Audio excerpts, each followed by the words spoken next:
Hey guys, Meteorologist Chris Tomer here with this Sunday mountain weather update, and it is a bitterly cold morning. Let's start up in Breckenridge. Look at that wind blowing across the camera. It is well below zero. In fact, take a look at these current readings up there from Breckenridge on the top of Peak 8 at roughly 13,000 feet up there. At 5 a.m., the air temperature up there in Breck minus 20 with a wind speed of 48 and gusts to 62, guys. When you compute that as far as a wind chill, that's 40, 50, 60 below zero. Extremely cold up there this morning. All right, let me take you back again. Crystal clear, but man, windy and cold. Here's radar across the west. So what's next? We've got the cold air now. There's a second trailing cold front. You can kind of see it. Look at these blue streaks coming down with this west-northwest flow out of the Pacific Northwest through parts of Idaho down into Utah. It's just the leading edge of this trailing front. But with this flow and as cold as the air temps are, we're just squeezing out every little itty bit of moisture in the air. Very efficient. All right, let's go to the northeast. Looks like you've got a storm system on the way. This is the one that's going to ride the coast tonight. Should be out of D.C. by tomorrow morning and riding up the coast. But that's what's next, and that will spread some light snows, maybe even moderate snows up through parts of the Northeast later today, tonight. Okay, let me give you the setup here.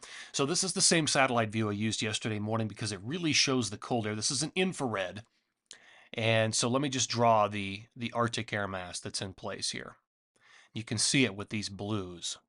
That's the Arctic air mass. That's what all of this is. When you look at the top of these cloud tops, we're looking at minus 30, minus 40 Celsius. Very cold. And if I clear that out, you can see this next, you can see the flow coming down. And so little packages of moisture along that, little fronts will cruise down through there, including this trailing cold front that's on its way. And that'll squeeze out some light additional accumulations. So we'll talk about that in the forecast. All right, so here are my bullet points this morning. We've got the trailing front today and tomorrow with some minor snow accumulations. The next storm system of consequence for the Intermountain, in particular, Pacific Northwest, BC, Montana, Wyoming, Colorado, New Mexico, is going to be 124, 125, and 126. You can see it when you look at my snow timeline. Best odds of snow. Big Sky, 119 today, light snow accumulation, and then moderate 124, 125 with that next storm system. The Wasatch, you're only going to get light snow today. It appears as though that next storm for 124, 25 totally misses the Wasatch. The Tetons, 119 light and then light to moderate 124. Colorado, light snow accumulations this afternoon, tonight, and tomorrow with the trailing front, and then moderate on 125. Interior BC, you've got some moderate accumulations coming 123 and 124. And there's that storm system that rides the East Coast this afternoon, tonight, and tomorrow with light to moderate snow accumulations for the Northeast. All right, drilling down to Alta, Utah up there, and this is effective about 9,000 feet up there in Little Cottonwood Canyon. There's today, the 19th, there's Monday, there's Tuesday, and there is Wednesday. So this just has a tiny, itty bit of snowfall with this trailing front as it comes through. I mean, a tenth to a half of an inch potentially, maybe an inch on the outside. And the gusts up to 20, 25 miles an hour and very cold. High temperatures today at 8, falling below zero again tonight. Tomorrow morning, we're at about 7 below zero. If you're going to be out tomorrow morning, Alta, Snowbird, Solitude, Brighton, 7 below zero roughly. And tomorrow's high stays below zero until very late and the temperatures start to rise. So tomorrow's going to be a very cold day. All right, let's talk about Colorado. So with this trailing front, snow mass out on the western slope and the West Oaks, you may get an inch of snow between this afternoon, tonight, and tomorrow with this trailing front. So light accumulations, maybe an inch in snow mass. Um, and that's about it. And you can kind of see it here reflected in the time height forecast. As this thing comes through, you can see the green spike, that column of green, that's going to be higher humidity, extra moisture in the atmosphere with this trailing front. And again, that comes through this afternoon, tonight, and tomorrow morning. This is a 72-hour forecast. You read that from right to left. And then the air dries out considerably until we get to 124 and 125. All right, let's look at snow accumulation over time. So, okay, I'll start this at lunchtime today. Your light blues there, light snow accumulation, under 3 inches. Once you pop into the greens, you're looking at 3, 4, 5, 6, and yellows would be over 6 inches. All right, let me show you the trailing front. So here we are. You can see it coming north to south from Montana through Wyoming, brushing Utah into Colorado very quickly. There we go by late today. Here's early Monday, January 20th. You've got light snow accumulation across Colorado. Through the mountain zones, including the Denver metro area. Could see an inch of accumulation down there. And there's lunchtime continuing, and then it starts to fade into southern Colorado, northern New Mexico. And then look to the Great Lakes. You've got some snow accumulation coming off the lakes. Now, what did that storm actually look like going up the coast? All right, look at the northeast. So here comes our storm. So this is about 5 o'clock today. I just backed it up.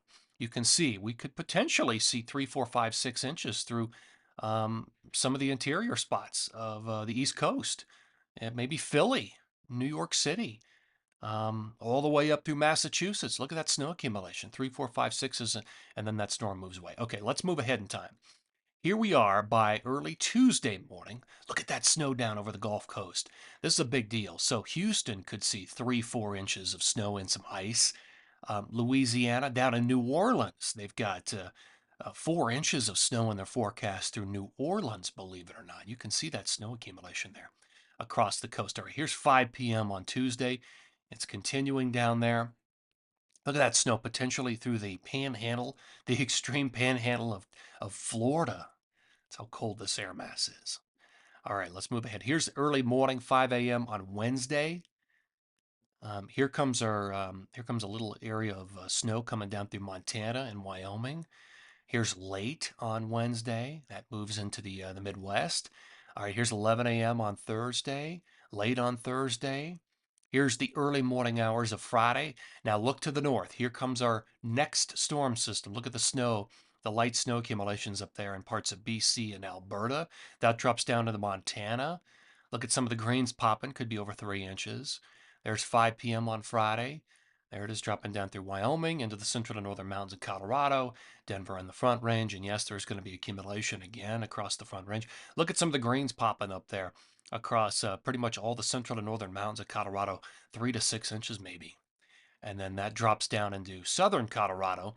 Here's 5 p.m. on Sunday, January 26th, and then it fades away into the early morning hours of the 27th. So you can see how things play out. Here are my official numbers, all of today through the 26th. So I capture the trailing front and then that storm system for 24 and 25 and 26. And you can see the numbers in the Wasatch. They're very, very light, 1 to 2 inches. They're better in the Tetons with 5 or 6 inches and potentially 8 or 9 through Big Sky and Bridger Bowl. You just get more overall because of the way the two fronts come through and the way the steering winds look. You're just going to have better orographics. Maybe 8 around Red Lodge, 4 for Hagaden. 3s or 4s up there through Whitefish, Snowbowl, and Discovery. Light in Idaho. And parts of interior BC could see 3 to 6 inches of accumulation from Fernie up to Revelstoke, maybe 4 over at Marmot Basin, a couple there at Sunshine Banff, and a tiny bit for the Pacific Northwest. Still zeroed out for the Sierra. In Colorado, 6 to 8 inches, widespread across Crested Butte, Snowmass, Aspen, Vale, Copper, Summit County, A Basin, Loveland, Winter Park, Keystone, Steamboat. You get the idea. And even in the southern mountains, we could see 3, 4, 5, 6 inches of accumulation. San Juan's down to Cuchara and into northern New Mexico. That's an accumulation from both of those fronts that come through. All right, into the northeast, of course, you've got the storm system this afternoon, tonight, tomorrow morning. That drops light to moderate accumulations, and pretty much 3 to 6 inches will do it here for New York, Vermont, New Hampshire, Maine, and Massachusetts. But looking at some decent accumulations through Massachusetts with this storm system of 3 to 6 inches. So good news there through some of those for some of those ski areas. All right, we'll end on the western map here. And again, two fronts. We've got the cold air, the Arctic air in place right now. The next storm system of consequence is 124, 25, and 126. All right, guys, thanks for tuning in here. Always appreciate it. Take care, stay warm, and I'll talk to you later.